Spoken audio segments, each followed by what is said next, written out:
সিরাজগঞ্জের শাহজাদপুরে রবীন্দ্র বিশ্ববিদ্যালয়ের উপাচার্য professor doctor S Hasan Talukdar সাংবাদিকদের সাথে মতবিনিময় সভা করেন। রবীন্দ্র বিশ্ববিদ্যালয়ের অস্থায়ী একাডেমি ভবনে এই সভা অনুষ্ঠিত হয়। এ সময় বিশেষ অতিথি হিসেবে উপস্থিত ছিলেন রবীন্দ্র বিশ্ববিদ্যালয়ের সিনিয়র শিক্ষক ডক্টর ফিরোজ আহমেদ ও ডক্টর গোলাম সারোয়ার। পরে সাংবাদিক ও বক্তারা রবীন্দ্র বিশ্ববিদ্যালয়ের বিভিন্ন বিষয় নিয়ে মাননীয় উপাচার্যের কাছে কিছু দিক নির্দেশনা তুলে ধরেন ও রবীন্দ্র বিশ্ববিদ্যালয়ের স্থায়ী একাডেমি ভবন করার প্রত্যাশা করেন। নিউজ পাবলিশ করার ক্ষেত্রে চেষ্টা করেছি আমি, কারণ আমার বাড়ির এই রবীন্দ্র বিশ্ববিদ্যালয়ের প্রথম প্রতিবেশী হলো আমি। দুঃখের বিষয় হলো আমরা প্রথম কিছু এ সময় উপস্থিত ছিলেন শাহজাদপুর উপজেলা প্রেস ক্লাবের সভাপতি মোহাম্মদ শফিকুল ইসলাম, শাহজাদপুর উপজেলা প্রেস ক্লাবের সাধারণ সম্পাদক আলহাজ মোহাম্মদ তামিম হোসেন ও শাহজাদপুর উপজেলার সকল প্রিন্ট ও ইলেকট্রনিক মিডিয়ার সাংবাদিক বৃন্দ। যদিও বিষয়টি একটি মতবিনিময় সভা, আসলে যেহেতু আমি অত্যন্ত নতুন, বিশ্ববিদ্যালয় সম্বন্ধে পুঙ্খানুপুঙ্খরূপে আমি জানি না, যতটুকু আপনারা জানেন। আমার একটু সময় লাগবে পুরো বিষয়গুলো আয়ত্ত আনার জন্যে। আর যে কারণে আজকে শুধু ডেকেছি যাতে বিলম্ব না হয়।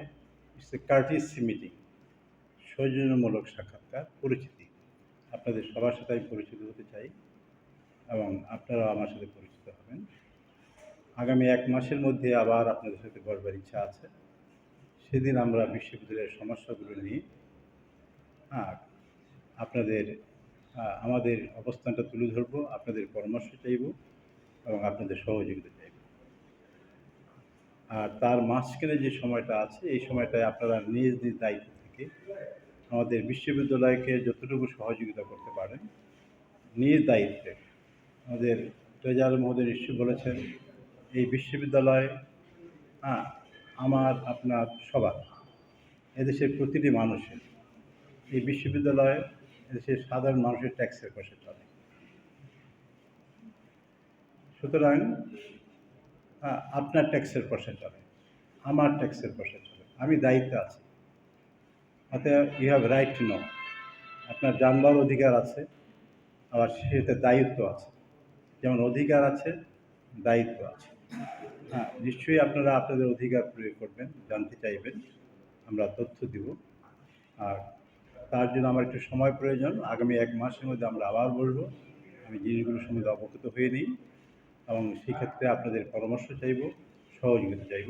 এই অন্তর্বর্তীকালীন সময়ের জন্য আপনারা নিজ দায়িত্ব থেকে আমাদের যে সমস্যাগুলো আপনারা জানেন সেগুলো সম্বন্ধে আপনারা কথা বলেন, লেখেন।